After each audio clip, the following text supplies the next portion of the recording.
oh, well, do I buy this gluten-free, cauliflower pizza dough or this cheese chip? You'd never consider them like products that you might want to target against, but they actually go together quite well for a certain type of consumer. And so,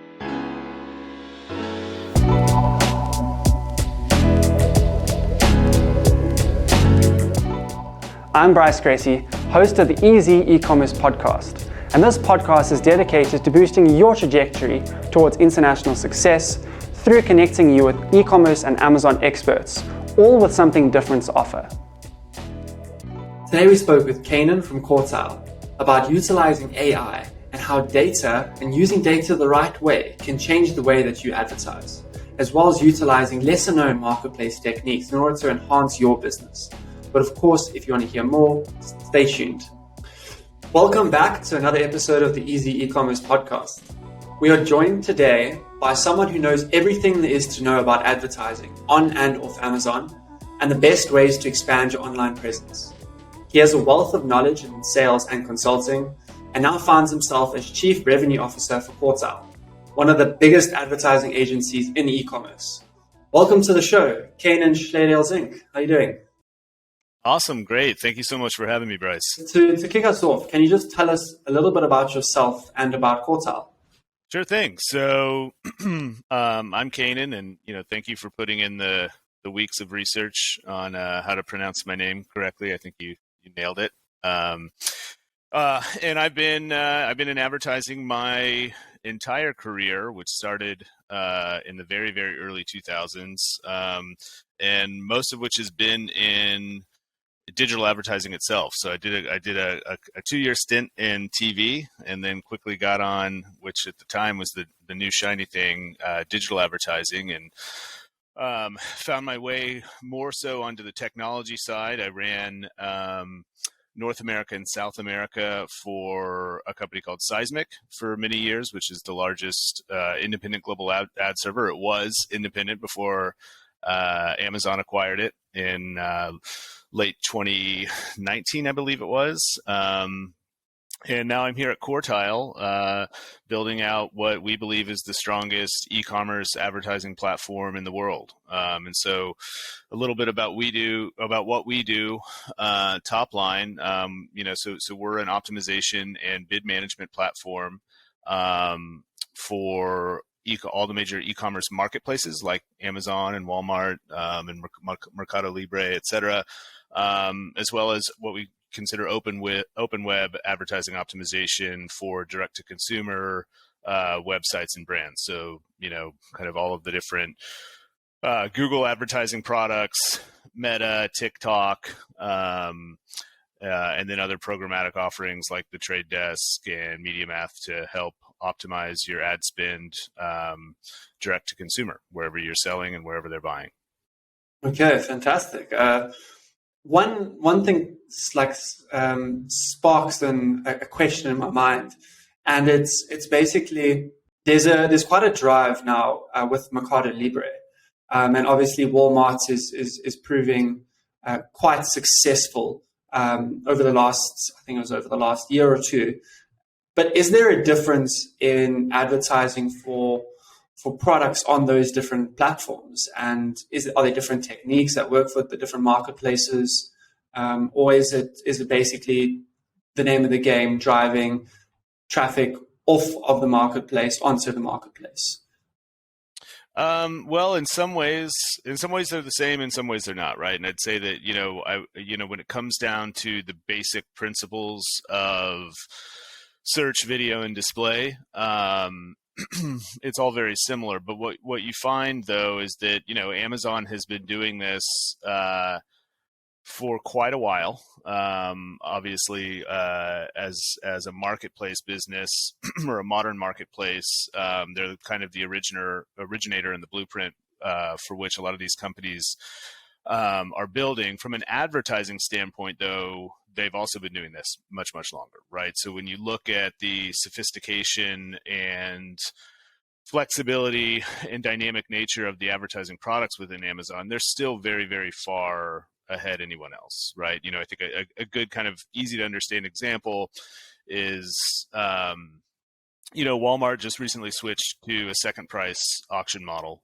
but that's been in place for a very long time with Amazon. And then you see a lot of the other stuff at Walmart and other marketplaces as well. I don't want to single them out, but a lot of what they're doing is still catching up to some of the table stakes of what the Amazon advertising offering is. And Amazon is still, I think I shouldn't say still, even more so, putting money and development resources behind evolving their advertising product suite to continuously make it better. So you see a lot of advancements happen on Amazon, and a lot of kind of new products get tested, and as they're formalized and monetized, and as they go from alpha to beta to general release, then you see the other marketplaces start to adopt that too, which is really interesting, because I think in some ways, of course, it's for a lot of the other global marketplaces, there's they're not as fast as Amazon, but they also do have the benefit of seeing what works and what doesn't work when it comes to new advertising products, and they can only they can kind of pick their battles and really go with the ones that are best for sellers and brands. But certainly, I think how you want to think about this if you're a brand or if you have a third-party seller business, is less about like who has the best advertising products, and you don't necessarily want to make decisions that way. It's really about where your customers are and where they want to buy your products, and that's kind of how you want to position where you sell. And then from an advertising standpoint, there's always companies like us that'll help you figure it out and help you maximize your return on ad spend. Because, where you see more advanced and more sophisticated advertising products take hold in Amazon, there's also much, a higher level of competition in how to make those products work for you as an advertiser. And so a lot of times you see that you can still have a tremendous amount of success from a ROAS standpoint in channels that don't have as sophisticated advertising practices, because the competition isn't severe. A good example of that is, a marketplace like Instacart, which I know is very US based, but there are similar ones globally like Deliver in Europe and others. And their advertising products are pretty basic, but the ROAS is sometimes better than the bigger marketplaces like Amazon, because the competition just isn't so severe, right? And so that's another thing to think about too, is where you're investing your ad dollars, is there less competition from an advertising standpoint on the digital shelf, so to speak? And that's always a big opportunity. Yeah, and I can imagine that if we have to compare Mercado Libre with Amazon, with Walmart, having that geographical difference as well as a cultural difference can also play its part with advertising. Well, I mean, I think it depends on the type of advertising, right? So when you're thinking about the very, the bottom of the funnel, and really, how you're spending your ad dollars to very specifically drive sales, not necessarily like awareness or intent, then some of that stuff culturally is not as important. And by that, I mean, if you're able to use data to kind of really understand like what specific keywords you should be spending against, or what competitive competing products you should be spending against or targeting against, you don't need to be terribly culturally or even like lingually aware, right? Because you're just looking at the data and what drives sales for products, for your products and products like yours. Where you need to be certainly very much aligned culturally and linguistically is when you start to think about awareness and consideration, right? Where you're actually branding, you're doing the brand work, and of course that's 90% of it is kind of understanding culturally where you fit in, how the customers in that market perceive you and want to perceive what they're buying. Those things are really important. But when you think about lower funnel strategies, the beauty there is that you can really just rely on the universal language of data and math to help get you where you need to be. Brilliant. Well, I guess when it comes to branding, it's very important that your product speaks to the consumer that is kind of interacting with your product. And I guess that is obviously the very first step that you, as a seller, you need to figure out when you are obviously entertaining that online presence exposure that you are giving your brand. Yep. And it's interesting too for e-commerce brands and sellers, kind of how that brand story evolves, right? Because a lot of times, particularly if you're starting out and you haven't raised tens of millions of dollars just to spend on brand advertising and putting TV spots on the air and things like that. A lot of times, that kind of brand experience starts with the packaging, right? And the product images and really, really basic stuff. And, how cool or how interesting or compelling that product looks like when the image shows up. And certainly, when it arrives at a customer's doorstep, because everything gets there in an Amazon box or a Walmart box or a Mercado Libre box. And then the brand experience happens, when the customer opens it up and sees the actual item, the product, how it's packaged. And, with a lot of the most successful brands that we work with and successful sellers that have built lots of brands that we work with, we see a lot of that branding focus really be concentrated on the product itself, the packaging, and how it's presented on the digital shelf. And it's only once, you get to that level of kind of being a household name that you're really thinking about, a 30-second spot and, going for big CTV buys and things like that. That's much further down the road. But when you're starting out, it's really kind of those really age-old, 100-year-old advertising and marketing practices of positioning and packaging. With what I would say is the kind of interesting development over the last 10 years of, I think that there's a lot of really successful branding that happens with micro and mid-size influencer marketing to help drive e-commerce. That's definitely more and more prevalent that we're seeing with the use of TikTok, with Instagram Reels. I think it all kind of goes hand in hand there. But I know at Quartile, you guys obviously do play a heavy role in the consultancy of a brand's advertising. But I know what you guys are big on and what has made you as successful as you are today is the AI-driven approach to your advertising. But I wanted to know, how important is that use of data when you are expanding into other markets? So if you are an Amazon seller in the US and you're expanding into Europe, into another Amazon marketplace, having that data-driven approach to advertising instead of trying to gauge the cultural awareness as well as the market awareness of a certain product without the use of data when expanding globally. Yeah, well, it's absolutely critical, right? Because when you're entering a new market geographically, or even, new marketplaces and new sales channels digitally, to have the data, to be able to see historical data for that category that you're selling in or the multiple subcategories that you're selling in, and understand, what the top sellers are, where there's areas of opportunity, where there's inefficiencies in the market from an advertising standpoint that you can take advantage of and exploit.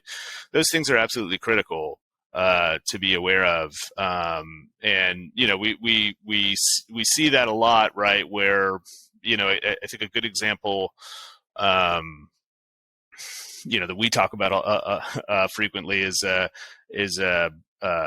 brand of ours that was launching in Japan for the first time, and had hired like a local agency to help with that launch, and we had worked with that agency, and within we had seen this as we were starting to as we started to look at the category and subcategory, and kind of had flagged it and said, hey, we might want to look at this. Which was that in Japan, we saw a high level of organic conversions for this product, which was in food and beverage. for Chinese language searches. And both the brand and the agency were like, no, that's got to be some sort of outlier. That's not happening here. Let's focus on Japanese language keywords. Period. Full stop. But then as we saw the data came through, we saw that actually, we're advertising against these, Japanese character-based search terms, but we're seeing, 10 to 15% conversions come through for Chinese character-based keywords. And so, and that's what the data tells us, right? And so, we're working with a very well-respected and good agency partner in the space. But even then, without that data, you could miss out on a huge opportunity, right? And so when you're launching it into new geos, when you think about it from a data standpoint, the data doesn't care what language it's in. If it sees that something is converting, whether it's a Chinese language search in Japan or a Spanish language search in areas of the U.S. that's more prevalent, we'll find what works and find out, find how to exploit that. And another scenario there too that we see is also, a lot of marketers have a very specific idea of who they're marketing to, why their product's important to those people, what the value proposition is, or USP, et cetera. But oftentimes you find, you'll find that particularly in e-commerce, some unexpected kind of customers and customer champions. And, another good story to that end is, about kind of being able to use the data to open up and inform your strategy a bit better. Was a brand we work with called Just the Cheese. I don't know if anybody's familiar, but they make kind of like just the cheese, right? But they make these dried cheese chips or crisps, as they're called in the UK. And they're marketing those, and we saw this an unusually high spike in organic conversions from people who were searching for cauliflower pizza dough. And in terms of kind of their query line, and what that was is that and the product wasn't marketed. This specific product had not been marketed to this kind of consumer, but it's gluten-free eaters. Whether that's for a diet or a specific kind of like medical need. This is a chip that they can eat, kind of carefree, right? And so they're searching for these products that aren't. You never think, oh, well, do I buy this gluten-free, cauliflower pizza dough or this cheese chip? You'd never consider them like products that you might want to target against, but they actually go together quite well for a certain type of consumer. And so the data, being able to have a platform that can show you that data and give you that insight, and then very quickly give you the ability to take action on it and add those search terms into your strategy is really, really critical and can make a huge, huge impact in a short amount of time on your business. That's actually mad, because if you had to do that manually, or I guess use your own software that you attempt to build, or your own advertising techniques to search for keywords that are complementary to the product that you are selling, it's going to take a bit of time. Yeah. Having the data that's already there and present, and having an AI doing it for you can probably save your business a lot of time, and put that time into more value-deriving aspects of product development, of sales. It's very interesting. You nailed it exactly, right? Is that a big part of having an AI and machine learning based solution, it's not replacing your strategy. It's helping you. It helps to inform that strategy, but also, you really need to think of it as from a marketer standpoint as the execution layer, right? This is, when you look at particularly performance based advertising, which is 90% of all e-commerce advertising, it's super labor intensive. Right. And even just managing your advertising on Amazon is, just sitting hands on keyboards, managing campaigns as they need to be managed can be more than a full-time job for one person on a day-to-day basis. And so having a platform that can automate that and just kind of take what your strategy is, take what your goals are, and execute that, and then come back to you with the data and the insights that will help you grow and evolve that strategy, it's a must-have at this point, right? And I think particularly in the brand and seller space where, even some of the world's biggest brands only have a small handful of people working on their advertising optimization. And then when you look at, kind of smaller sellers and brands and or even just kind of mid-sized ones, a lot of times maybe there's one person in the marketing team. Sometimes there isn't, sometimes the CEO is also the marketing team, right? And so being able to leverage technology to automate the tasks that are really just executional in nature is critical, and that's part of our whole idea. Brilliant. Well, you speak about lesser known strategies or advertising techniques, but what would you say is working well with e-commerce advertising in general that a lot of sellers, merchants aren't aware of and actually should be utilizing on a daily basis? Yeah, so I think that what we see a lot of, and this changes and evolves. I think really critically, over the last year has been just hourly bid data and optimizing your bidding strategy by day part for every single day of the week. And this is something that Amazon rolled out in beta last April. But it was very quiet, and we were one of the only ads partners to really harness that and kind of emphasize it for our customers. But just kind of, you see a lot of times brands and sellers kind of just have a bid strategy that in some ways is, like set it and forget it, right? Where, maybe they're changing bids once every couple of weeks or once a week or maybe once a day, when in reality, we have the hourly bid data exists. So you should be optimizing based on that. You see a wild fluctuation for just about every product in market in terms of when customers are actually converting by hour of the day. And so, kind of being able to, and we automate that and optimize it, and we're able to tell you when the peak conversion periods are and when the valleys are, and kind of optimize bids accordingly. But just by doing that, generally we see advertisers are able to increase their conversion rate between 15 and 20% and lower their ACoS by 10 and 15%. But if you could go into the future a year from now and predict the future when it comes to e-commerce trends as well as on Amazon advertising, do you foresee any future trends that customers should be taking advantage of right now?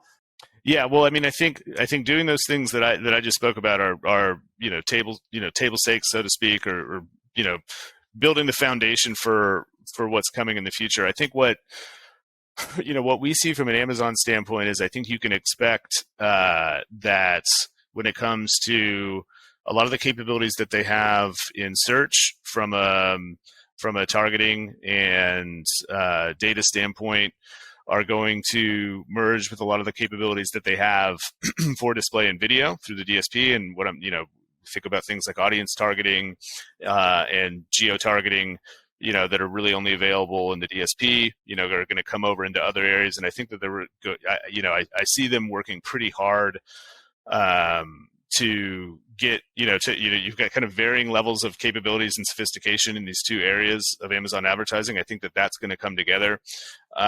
Certainly in the other marketplaces, I think that they're moving very, very quickly to kind of have parity and then also develop some pretty unique capabilities that Amazon doesn't have. Walmart is certainly really going gangbusters on